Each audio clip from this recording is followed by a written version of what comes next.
Abisala mga ka-fashionista and welcome back to my channel! Ito na, ito na!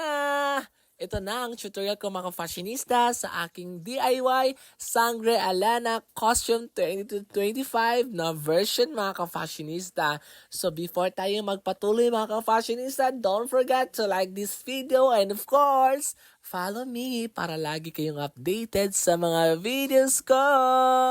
Anyway mga ka-fashionista, no, pasensya na kasi ngayon ko lang ito na-post itong tutorial na ito mga ka-fashionista. Actually, itong costume na ito ay pinapagawa po sa aking client po from Iligan City mga ka-fashionista. Kaya, if you are interested mga ka-fashionista, i-PM nyo na ako because your dream costume starts from me, your Mr. Fashionista. Yeah. Mga ka-fashionista, so ginanyan ko lang paggawa yung costume ni Sangre Alana mga ka-fashionista, no? So sa pagdikit, no, same pa rin ng process, no? Ginamitan ko din siya ng stick glue, yung rubber mat talaga yung laging nandyan mga ka-fashionista, no? Hindi talaga mawawala yung rubber mat kasi kung walang rubber mat or Eva foam, hindi tayo makabuo talaga mga ka-fashionista, no? Mga ka-fashionista, kung gusto niyo bumili talaga ng mga rubber mat like by bundle talaga mga ka-fashionista, no? I-PM nyo lang ako kasi meron kasi akong nahanap na shop na ano siya mga ka-fashionista, nakabundle yung rubber mat. So, makasave ka talaga mga ka-fashionista. I-PM nyo lang ako ha para matulungan ko po kayo. So, ganoon mga ka-fashionista, no? Susundin nyo lang mga ka-fashionista kung paano ko ito binubuo yung costume na ito, no? So, yun mga ka-fashionista, medyo, ano lang talaga, medyo nakat-cut yung itong video na ito. And then, alam nyo mga ka-fashionista, no, sa paglagay po ng mga details mga ka-fashionista, ginagamitan ko lang siya ng stick glue mga ka-fashionista, kung gusto no? Pero kung meron kayong mga budget talaga mga ka-fashionista, no, you can use yung parang clay siya mga ka-fashionista. At saka yung clay din yun is medyo madali din siyang mabuo. So yun mga ka-fashionista, nandito na tayo sa part na ano, sa pagtatahi naman mga ka-fashionista, no? Kung costume maker ka talaga mga ka-fashionista, no? So dapat marunong ka din magtahi para hindi ka na pupunta sa sastre mga ka-fashionista kasi gagastos ka na naman. So ganun mga ka-fashionista, kailangan mo din matutong magtahi mga ka-fashionista, no? So this time mga ka-fashionista, no, lalagan ko na yung mga edges po ng costume mga ka-fashionista. Lalagan po natin yan para ma-emphasize talaga yung details ng costume mga ka-fashionista. Kasi pag walang ganyan mga ka-fashionista, parang pangit siya tignan. So kailangan talaga siya lagyan ng ganyan para maganda tignan sa mata. So ganoon mga ka-fashionista. Sa paglalagay naman po ng details mga ka-fashionista, no, always remember kung wala talagang budget, you can use stick glue mga ka-fashionista, no. So yan, ganyan mga ka-fashionista, no. So proceed tayo sa belt na part mga ka-fashionista. So ganyan, sundin nyo lang yung step by step mga ka-fashionista. At saka nilagan ko din siya agad ng ano, yung magic tape para mailagay ko siya doon sa mannequin mga ka-fashionista. At dito naman tayo sa accessories po sa kamay niya mga ka-fashionista, no. Ginagamitan ko lang siya ng soldering iron mga ka-fashionista para maganda yung details niya mga ka-fashionista. Kasi iba kasi yung pag-uukit niya mga ka-fashionista pag ginagamitan ng soldering iron. Ma-emphasize talaga yung details niya mga ka-fashionista, no. Pero alam niyo mga ka-fashionista, no, dapat magdahan-dahan lang sa paglagay po ng mga details para hindi magkakamali. Kasi alam niyo mga ka-fashionista, soldering iron yan, no, kung magkamali ka talaga, hindi na talaga yan babalik, no. Kaya dahan-dahan lang, no? Dahan-dahan lang. So, ganun lang mga ka-fashionista, no? No, dapat din same yung ano, yung details sa side ng mga ka-fashionista para magkaparehas.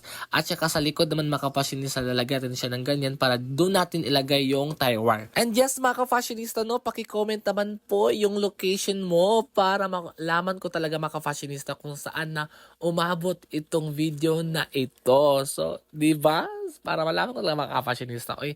So, yun mga ka-fashionista, ito na pala yung nabuo ko na ano. So, proceed na tayo sa pagtatahi mga ka-fashionista, no? So, ganyan lang mga ka-fashionista, no? Dahan-dahan lang tayo. Uy, alam, oh my God. Uy, nahirapan naman ako mag-voice over. Uy, my God. Wala na ako sa mood mga ka-fashionista. Pero let's go mga ka-fashionista. Laban tayo. So, yes mga ka-fashionista, no? Congratulations pala, no? Kasi yung aking YouTube channel is 20k subscribers na po tayo mga ka-fashionista, no? Sa hindi pa nakasubscribe dyan sa aking YouTube channel, no, visit lang kayo sa YouTube mga ka-fashionista and please watch my video and subscribe and click the notification bell for more videos and updates sa mga ka-fashionista.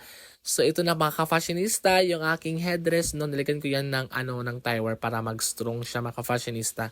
So yan mga fashionista no, nalagay ko na yung tinahi ko na ano para sa show sa anong waistline ni mga fashionista. So ganyan mga fashionista. Sobrang ganda na kahit hindi pa siya nakulayan. So, di ba? Sino ka dyan, mga fashionista, no? Yung panlaban dyan is ano lang, yung stick law para sa details. At yun, mga fashionista, no? Maglalagay na tayo ng primer, mga fashionista, para mas guminang yung ating costume, mga fashionista, para maging metallic siya, mga fashionista, no? So, iniisa-isa ko talaga yung nilagyan ng primer dyan, mga fashionista, no? Para masigurado natin, mga fashionista, na mas gumanda yung ating paggagawa ng costume, mga fashionista, no? So, after na matuyo, mga fashionista, no? Proceed na tayo sa pagpipaint, mga fashionista. Alam niyo, mga fashionista, na pinaka-challenge ko talaga is yung pagpipaint. Pero this time, mga fashionista, no, na love ko na talaga yung pagpipaint talaga, mga fashionista. Kasi feeling ko na medyo ano na ako, mga fashionista, like parang magaling na ako. Sino ka dyan? Parang magaling na ako sa pagpaint, no? Pero ML lang mga fashionista, kasi mag-quiet lang tayo dito. Kasi alam niyo, mga fashionista, meron akong bashe dito. Kaya quiet lang, mga fashionista, no? Laban lang tayo always. So yun, mga fashionista, no? So nag-aas mga fashionista na bakit ang dumi daw ng mannequin ko. Pasensya na kasi dyan talaga ako gumagawa ng costume. Dyan ako nagpipaint.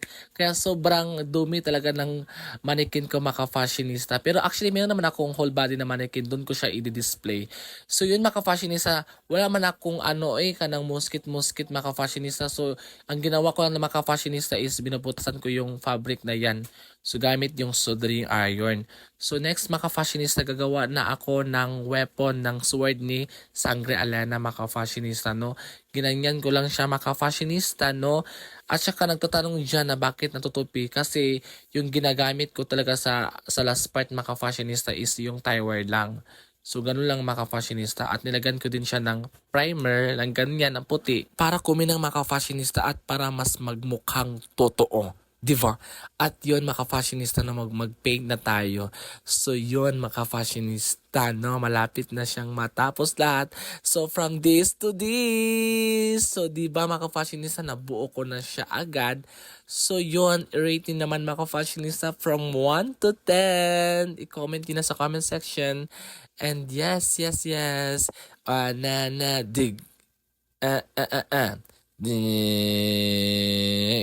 Dig. Dig. Dig. Tan na na na na na na na na na na na na na na na na na na na di ba?